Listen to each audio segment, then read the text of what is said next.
I'm on the leg. Oh, hey! Good morning. Praise the Lord, everybody. Praise the Lord, everybody. It is a blessing to be in the house of the Lord this morning. First, giving reverence to God, who's the head of my life. To Pastor Mitchell and First Lady, God bless you. To each of you, I am here on behalf of First Financial Security. We are here to present to you and to help you all out with fundraising. I'm also here with my colleague, Minister Jerry Maris, and our presenter is Mr. Javier Rodriguez. Mr. Javier Rodriguez he's been in this business a very long time. He enjoys actually helping families build wealth and things like that. So I don't want to take too much of his time. He knows what he's doing, so I'm just going to bring him right on up. Let's give a hand for Mr. Javier Rodriguez.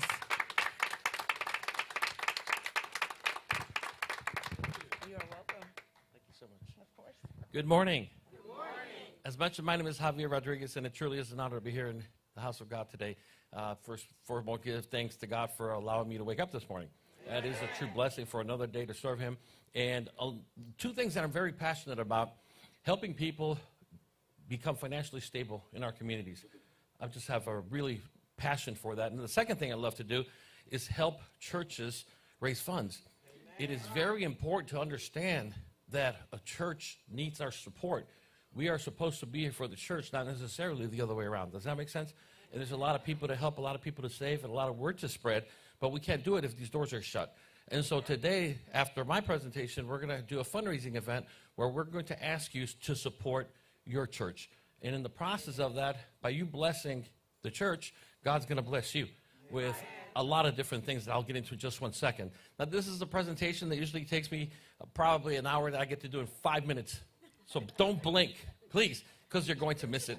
I just really want to talk to you about some keys that are very dear to my heart. And the reason that I say this is because this goes back to day one when I understood that in order for me to be better, in a much better position to help my family, I had to figure things out myself first. Does that make sense? Yeah. There's great power when we empower each other. I think that all the answers we need, God has placed within us. We just have to search for them. Right. And this is part of that. And like I said, I'm very passionate about this. You know, my mom's a single mom, 9 kids, the oldest of which is special needs, and I'm the youngest. And so we were trying to always figure it out. My mom was always trying to figure out this thing called finances and how do we get ahead in life and so on. And it came down to me having to figure things out, running back to my family, helping them out, and in the process, help our community be that much stronger. It can't be about us individuals. Does that make sense? There's got to be more to it than just us. It's got to be about our kids and our kids' kids and so on. And so forgive me for going so fast, but I'm going to get right into it right now as soon as you see a couple of the slides. I'm here to really talk to you about, just 1 second, as soon as the slides pop up, a few keys to help you build what we refer to as intergenerational wealth. And that's what we're really here to talk about, and I'm going to fly through this, so forgive me for going so fast. And these are truly 5 keys that can help you build just that. Understand one thing. Money is not everything, but it ranks up there with oxygen sometimes, doesn't it? It determines, we can't help others if we need help ourselves. You understand how much need there is in our community today? And it's got to be frustrating to just stand by and watch people go hungry unnecessarily. There's a lot of great things this church does, but I think they can do on a larger scale if we all pitch in and do our part. So forgive me for going so fast. Let me get right into it. Now, why is this so important? Because understand that in this country, as great of a nation as it might be, there's a 95% failure rate when it comes to financial security. 95%. If you take, in this example, 100 people, and we track them from when they're 25, when they basically enter the workforce, until they're 65, when they want to retire, out of those 100 people, 36 will be dead, 54 will be dead broke, 5 will still be working, 4 will be financially secure, and 1 will be financially independent. Now, if we can get you to become financially independent, great, but how about just financially secure? Anybody here want to be financially secure? For yourself, for your kids, for your grandkids, for your church, for your community, and so on? We can do this. This is nothing that God said it belongs to somebody else. This belongs to anybody that's willing to do their part to empower themselves first, and then come back to the community and empower the rest of the community. Does that make sense? So let me get right into it. Key number one is education. Now, if you have a child or a grandchild, and they gave you the opportunity today, this morning, to choose their annual salary, would you want your child or your grandchild to make $82,000 a year, $56,000 a year, $30,000 a year, or $20,000 a year? I would say 82, please, right? I'm telling you because I've got 3 daughters, and I've got tomorrow maybe my 3rd grandson's going to be born. And I want to make sure that I position them, and I'll show you how we do that, to make sure that they have the options in life they deserve. So everybody said 82. Not that many people said 20,000, right? But what's the difference between these salaries, do you think? The difference is their level of education. And what we need to do is understand that if you want to make 82,000, they're going to need a higher degree. Drop out, 20,000. We don't want that. We need as many people within our community to earn as much as they possibly can so that they can live life on their terms and help others. I learned a long time ago that it can't be about us. It's not enough that one person is doing well, 2 people. We want everybody to be well. I don't think that's asking for a lot. And that's what we need to do. But here's where it gets a little challenging, because when I ask people, how many people here have a college fund for their child? You know, there are certain communities, especially in the Asian communities, they're known for big jobs, they're known for degrees. They know when a child is born, the first thing they do, you know what it is? They start a college fund. And I go around speaking at churches, schools, and so many places, and when I ask them, how many people here have a college fund going for their child? There you go. But we need every hand to go up. A lot of times our kids and our grandkids don't have college funds, but they have an iPhone. Does that make sense? They got the latest, greatest video game.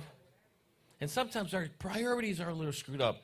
We need to empower ourselves and give the coming generations a shot. Do you understand that those coming up behind us, our children and grandchildren, the future doesn't look that bright if they're not prepared? And so it's important that if you have a child or a grandchild, give them a fighting chance at achieving the future they deserve. And it starts with education. I don't care if you save $20 a month. I don't care if you save $10 a year. Do something. You will get used to saving just like we get used to spending. Have you noticed that? That a lot of the times the week is done, but our money was gone on Tuesday. The paycheck is gone on Monday. And so we just have to figure that out. So again, if you don't have a college fund, go anywhere with any company, for God's sakes, but just get in the habit of saving for their future. And let me tell you something. If we don't do that, it is us, the parents and the grandparents, that are going to condemn our children to a life of struggles and low wages. And it's not the president's fault, not the governor, not the mayor. Well, who had the baby? Who made the baby? You. So it's your responsibility. And we have to do something to change that around. Second key I'm going to talk to you really, really quick is the importance of having proper protection of life insurance. Isn't it sad how a lot of the time somebody passes, and it's tragic. As tragic as it may be, there's 10 more tragedies waiting for them after we get them in the ground because we lacked life insurance. And that's very important because back in 2020 when the pandemic started, the life insurance industry, which is a $1 trillion industry, the average payout was only and you got to forgive me, I'm getting old, my eyesight's just not what it used to be, $23,000. How far would your family go with $23,000? God forbid you have kids, grandkids, a church to support. And ironically, I emphasize to people that we're supposed to be here to take care of the church, to make sure the church is here tomorrow to save more souls. Does that make sense? Amen. But yet everybody runs to the church for help, thinking it's the other way around. And so we have to collectively as a community. Now, here's the craziest part. You know, life insurance policy will cost you about $1 a day right now? Do we have $30 a day to make sure that our family is taken care of? Sometimes we don't have life insurance, but we walk in with our Starbucks every morning to the office at a job we hate with people we don't even care for. But yet we do that for them and not for our own loved ones. Again, it's our priorities we got to get straight. So think about that, please, as well. If you don't do it, well, people say, I have a backup plan. Plan B is what? GoFundMe? I mean, seriously? A car wash? Donations? Begging? That's no way to take care of our loved ones. And once again, it's not a lack of money. It's a lack of priorities. And I hate to say this, but again, I'm here on this Sunday. As a matter of fact, I have to go. I'm leaving a little early today because I have to go all the way to do another presentation for a church in Moreno Valley. And I can promise you, if anybody can stay home and not learn this stuff, it's me. But I will not quit. Because, see, my goal is for not one of you here today to ever be able to plead ignorance again. There are some people that can say, I never heard about that stuff. That ain't you today, buddy. Because as of today, you received the power of knowledge. Now, what you do is up to you. With it is up to you, and that's okay. But I'm telling you, let's stop doing this to ourselves, to our kids, our communities. Let's empower ourselves up, stand up, and claim the future we deserve. So that's the second one. The third one, that I'm going to talk to you about today is going to be, fourth one, is personal debt. We really got to get off this roller coaster with credit cards and this infatuation we have with financing. And, got people that don't have college funds, don't have life insurance, don't have anything, but they're buying stuff on a firm. Have you heard of that? Yeah. They're buy now, use now, enjoy now, and pay never. Because that thing goes on forever and a day. Literally. And so we want to make sure we understand that if you don't do that, it's very, very sad. I skipped number 3. I'm sorry. Thank you for bringing it up. It's number 3. Just by curiosity, how many people here would like to retire someday? And if the people that would like to retire someday, how many people would like to stay retired? That's the challenge, right? How do you stay retired? People are running out of money in the first 2 years of retirement. Now, job-wise, I work as an advisor for teachers and other government workers, and it's amazing. They've got pensions. They've got this, but they're burning through the money like it's cool. And so if you want to retire one day and stay retired, do something about it. And actually, we have people that can help you do all those things as well. Number 4, personal debt. Keep your debt in check.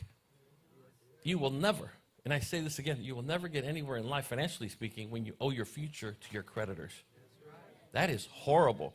Why do you think so many people are so grumpy and disgruntled with their jobs? Well, wouldn't you be in a bad mood if you had to get up in the morning, go to work to a job you hate, to make money that is already promised to your creditors before you even receive it? I mean, I'd be grumpy too. And so the point that I'm making is we have to change that, and we do that through education. And then the last thing I want to talk to you about, which is going to be key number 5, is going to be to learn to pay yourself first. The most powerful thing you can learn to do is to pay yourself first. When you get that payday, there's a line of creditors waiting for their money. Right. And there's the landlord, the mortgage company, right? And then there's car company, finance company right behind them. And then right behind them is the credit card people wanting their share of your money. And by the time your loved ones and your family get to the front of the line, no more money. And we repeat that week in, week out, month in, month out, year in, year out. And that's the frustration that we too often find ourselves in. You got to learn to set something up where you empower yourself by paying yourself first. I've got, like I told you, 2 grandkids. My third one's on the way probably tomorrow. And the first thing I do when they're born is start their college fund. On their birthday, what I do is I make an annual contribution to their college fund. I don't buy them the video games. I don't buy them this. I don't buy them that. It's that. And the craziest part is that I teach this stuff. My children all went to college. My children got an education. Not one penny in student loan debt by applying these principles I'm sharing with you. I have a registered nurse, a pharmacy tech. I mean, they're making great money. No student loan debt. But the craziest part, they now have children of their own, and they haven't yet started the college funds for their own children. How dumb is that? Now, I'm not going to allow them to sentence their children to a life of low wages and struggle, endless struggles because of that. As long as the good Lord gives me life, I will go ahead and step in and do it. Does that make sense? Kids can't touch it. The grandkids can't touch it. It's for college. It's for education. If they decide they don't want to go to college when they get to college age, well, thank you very much. I take my money back. You understand? And Hawaii, here I come. Because of the simple fact, if anybody's going to burn the money, it's going to be me. And so there are ways to set it up like that to ensure that it's enticing them to do the right thing. But we can't teach somebody else to do something we are not doing ourselves. There's a great thing called moral authority, that when you stand there and you show them how, well, that's funny that you're struggling with a really great paying job and great salary, because guess what? I didn't make as much as you did, but yeah, I still saved for your education. Does that make sense? That's great power. My mom is a single mom, like I told you. And yet she was able to do so many things and achieve so many things, and the good Lord has blessed me. As a matter of fact, I'm going to try to see her today, and I learned so much from her that I never saw her cry. I never saw her complain. I saw her trust in God, and it pushed her 9 kids as a single mom with the oldest special needs. And she did a lot more than most of her kids combined. And that's what I'm talking about, moral authority. Don't give that job to the person to your left or to your right. I'm speaking to the person sitting where you're sitting, which is you. As young or old or in between as you might be, there's always time. And that's the essence of my message as I wind it down. That there's always time to change things, to not leave things for others when you can do it yourself. And so if you save no money, pay yourself first every payday. Pay yourself first every month. I tell people all the time, they can come and repo my car before I stop paying my grandkids' college fund. That's just the way it is. That's how much it means to me. And we can't be going around saying how much we love our kids and we love our grandkids, and we're not doing anything of substance to help them. And through extension, of course, help our church. So I'm going to take it this far because the second portion, which is the fundraising portion, how many people here love helping the church? How many people want to make sure that the church is here for another 100 years? We're going to be able to help you do that. And how many people love to travel? Anybody like to travel? You're going to learn, and I wish I could do it, but I can't. I don't have the time. You're going to learn right now how you can bless the church, and in the process, God's going to bless you with a trip. And I don't want to steal all the thunder, but I'll just steal one. One of the destinations you're going to be able to choose is where I was actually last February, and that's the Holy Land. I was in Jerusalem. Anybody want to go to Jerusalem and see everything in the flesh? Down to the Jordan River. It was pretty cool. We got to participate in some baptism of the river. I mean, incredible.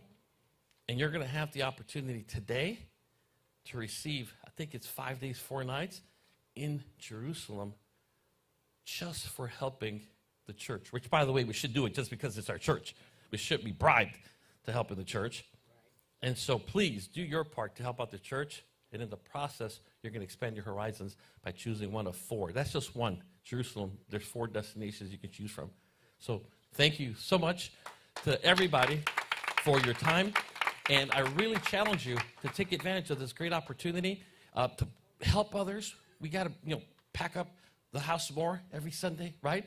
We got to spread the word. And most importantly, we have to go out there and become the example of what we wish to see in our community and in our families, which is about financial. For me, like I said, and I'll end it, money's not everything, but it ranks up there with oxygen sometimes. That's the society we're in, whether we like it or not. And I hate to see people, loved ones, institutions like churches struggle unnecessarily when we have the combined muscle and force of education and empowerment as long as we stick together. Thank you.